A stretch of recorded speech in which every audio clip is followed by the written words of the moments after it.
Siapa yang dinaungi Allah Subhanahu wa taala dalam naungan agung, naungan yang begitu indah, semua pengen bernaung di situ pada saat itu. Tidak ada naungan kecuali naungan itu.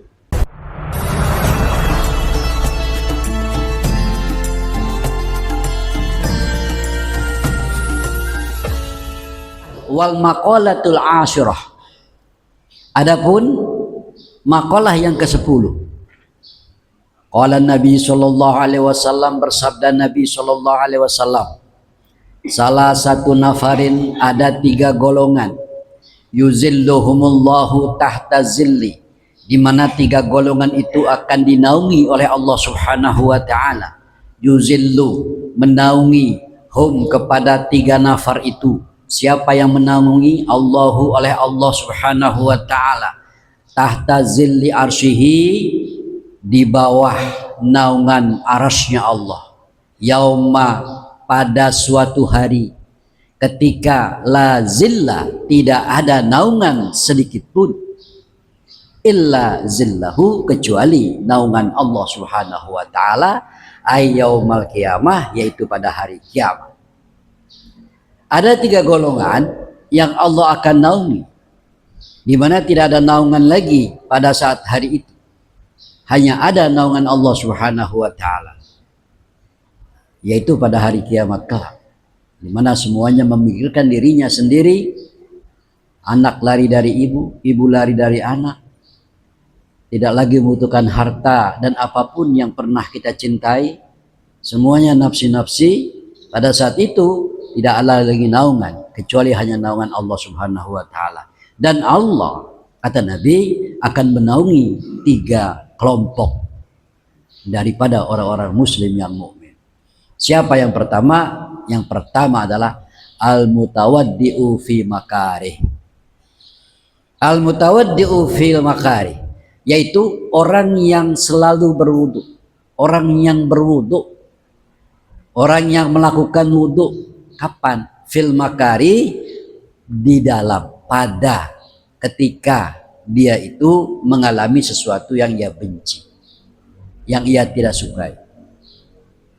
Dia berwudu pada saat, pada waktu itu waktu yang sangat gak enak, masyaqqat, sangat sempit, sangat menyakitkan. Nah, kata-kata makar ini jam'u makrohi. Jam'u makrohin, yaitu diambil dari isim mufrad makrah.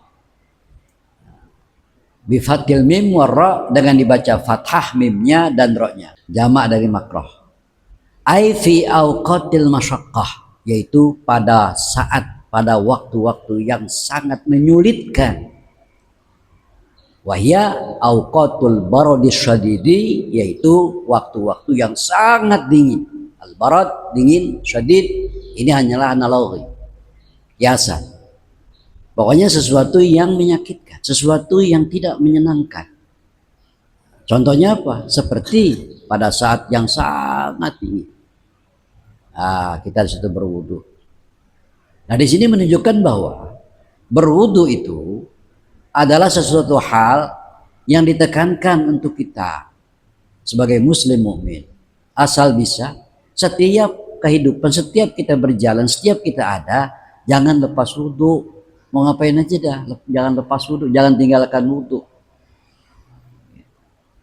Orang yang tidak pernah meninggalkan wudu, sampai-sampai pada saat waktu yang menyakitkan dia tetap berwudu, dijamin oleh Allah akan mendapatkan naungan Allah nanti di akhirat kelak, ketika tidak ada naungan satupun yang bisa menyelamatkan orang-orang yang ada di sana.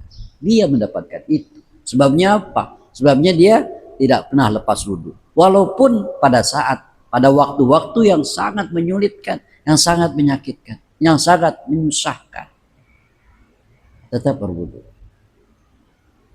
Mencari sesuatu yang untuk mensucikan dirinya daripada hadas kecil. Orang yang punya wudu, insya Allah diredoi oleh Allah setiap langkah-langkahnya. Jadi kita jangan sampai putus wudu tuh ya. Kemudian wal masyi ilal masajidi fi zulam. Kelompok yang kedua, siapa yang dinaungi Allah Subhanahu wa taala dalam naungan agung? Naungan yang begitu indah, semua pengen bernaung di situ pada saat itu. Tidak ada naungan kecuali naungan itu. Lalu siapa yang boleh? Yang pertama tadi orang yang berwudu dalam keadaan sulit, dalam keadaan yang menyakitkan. Yang kedua adalah wal masi ilal masajidi fi zulal. Orang yang berjalan kemana? Ilal masajid, ke masjid-masjid. Dia berjalan ke masjid dalam keadaan apa? Sehingga dia mendapat status orang yang akan dinaungi Allah. Fizulal, dalam keadaan gelap. Dalam keadaan gelap. Nah, dalam keadaan gelap itu, gelap awal zulam itu adalah isya. Akhir gelap berarti awal malam, yaitu isya. Di atas isya terus ke sono adalah malam. Jam 12 nisful lail. Jam 1 lewat, jam 2 akhirul lail. Nah, jam 3 jam 4 udah pagi, udah jelang subuh. Udah muncul fajar kazib, menandakan 10 menit lagi sekitar itu akan datang subuh.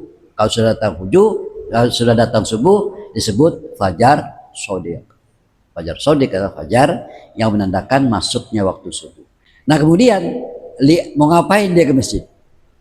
Li ajlis sholah, untuk melaksanakan sholat. Tujuan sholat, karena tujuan untuk melaksanakan sholat ma'al jamaah. Nah, di sini ma'al jamaah berarti dia mempunyai tujuan sholat berjamaah, khususnya malam. Mau zohor dia silahkan, mau asar dia silahkan. Yang penting li ajli jamaah, untuk berjamaah. Kemudian penilaian yang paling utama dalam hal ini adalah zulam, jamaah pada waktu alam gelap, isya subuh. Dua. Orang yang kayak kita nih, kita kayaknya berat dah kalau jamaah di masjid, ya. Setiap malam gitu.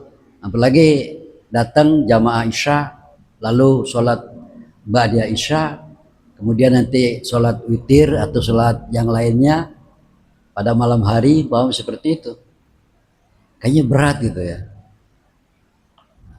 Apalagi masjidnya jauh. Yang tetangga masjid aja kadang-kadang nggak mampu. Tetangga masjid nih, rumahnya di mana? Itu di belakang masjid. Ya malam jamaah, enggak. Nah kan dekat masjid, dekat doang kan. Tapi berat, hal ini berat. Makanya karena itu berat, dan siapa saja yang enteng, yang merasa enteng di dalam menjalankan sesuatu yang berat, maka akan dipuji oleh Allah Subhanahu wa taala, dan majzium bi, akan dibalas. Balasnya bagaimana? Di antaranya Allah akan menaungi dirinya pada hari kiamat kelak, di mana tidak ada naungan di saat itu, hanya naungan Allah.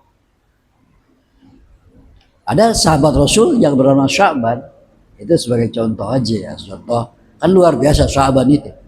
Sya'ban itu kan rumah, tapi kisah Sya'ban ini memang tidak masyhur ya, tidak masyhur lah itu. Cuman ada ya sebagai satu ya inspiratif aja buat kita, bahwa Sya'ban itu kan rumahnya dari Mesir itu jauh, perjalanan 3 jam.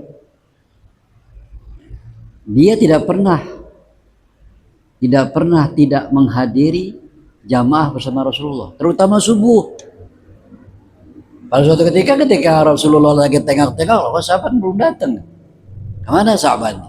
Sampai-sampai sholat ditunda oleh Rasulullah karena ingin menunggu Sya'ban. Akhirnya, udah kita mulai saja dah sholat subuh. Nggak apa-apa lah, mungkin sahabat ada halangan di jalan. Sholat subuh, Rasulullah nanya lagi kepada para sahabat, ada yang tahu keadaan sahabat? Nggak tahu. Rumah sahabat ada yang tahu? Ada, saya tahu ya Rasul. Kita ke sana setelah sholat subuh. Taruhlah setelah sholat subuh itu jam 6, setelah wirid dan sebagainya, jam 6 mereka berangkat dengan jalan kaki ke rumah Sya'ban. Ternyata sampai rumah Sya'ban itu kira-kira waktu paling afdal sholat duha. Taruhlah kira-kira jam 8:30. Mereka 3 jam itu berjalan. Si Sa'ban itu tiap hari nggak pernah gaib, selalu hadir setiap salat subuh bersama Rasulullah. Berarti Sa'ban jalan ke masjid kan lumayan 3 jam. Taruh makanya di jam 5, subuh jam 5. Berarti kan jam 3 dia sudah berangkat dari rumah setiap hari. Nah, begitu Rasulullah datang sama sahabat, ternyata Sa'ban sudah inna lillahi wa inna ilaihi. Hanya itu dia tidak lagi berjamaah. Dia tidak berjamaah dengan Rasulullah. Karena apa? Karena terpisah oleh kematian. Dia tidak mampu berjamaah karena sakit, bukan. Karena kematian. Siapa lagi yang bisa membangkitkan kematian atau mengalahkan kematian? Tidak ada. Kalau udah mati sudah nggak bisa buat apa lagi. Nah, itulah Sa'ban. Enggak, waktu itu kan Sa'ban waktu meninggal itu dia ngomong, aku menyesal. Aduh, dia ngomong lagi, aku menyesal. Aduh, aku menyesal. Sampai 3 kali baru rohnya dicabut. Lalu ketika itu istrinya mengadu begitu kepada Rasulullah, kenapa ya Rasulullah, suami aku Sa'ban itu menyesal, mengatakan aduh sampai 3 kali ketika rohnya mau dicabut. Padahal suamiku inilah sahabatmu, selalu mengikutimu, dan dia selalu berjamaah bersamamu, tidak pernah gaib. Kata Rasulullah, penyesalan yang pertama Sa'ban adalah kenapa tidak lebih jauh? Kenapa masjid tidak lebih jauh? Sebagaimana penempuhan saya ke masjid itu. Kalau lebih jauh, maka pahalanya lebih besar. Saya menyesal. Kenapa rumah saya dekat masjid? Dekatnya itu 3 jam perjalanan.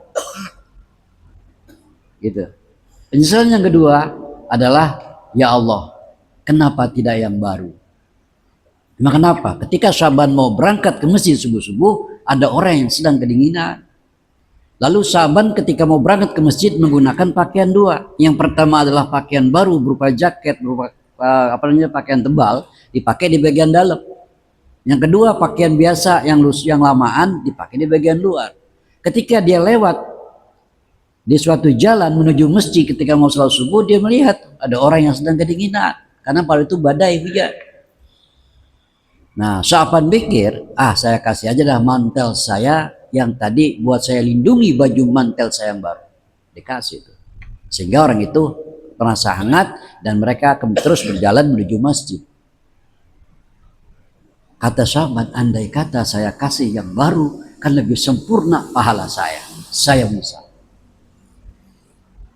Kemudian ketika dia lagi sarapan ingin menuju ke masjid, nah itu ada pengemis datang.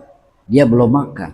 Sa'ban sedang makan roti besar, kemudian dengan susunya, karena roti itu dicelupin susu dimakan. Nah, lalu Sa'ban memberikan separuh, karena Sa'ban hanya punya itu-itunya saja dan dia juga belum makan. Dikasihlah separuh, lalu dikasih susunya separuh gelasnya, saran separuh. Kamu separuh wahai pengemis, saya separuh, karena saya juga belum makan. Lapar juga, sama-sama lapar. Dikasih makan berdua, minum berdua. Akhirnya Sa'ban menyesal, saya menyesal. Kenapa saya tidak beri semuanya saja? Kalau saya beri semuanya, maka pahalanya lebih sempurna.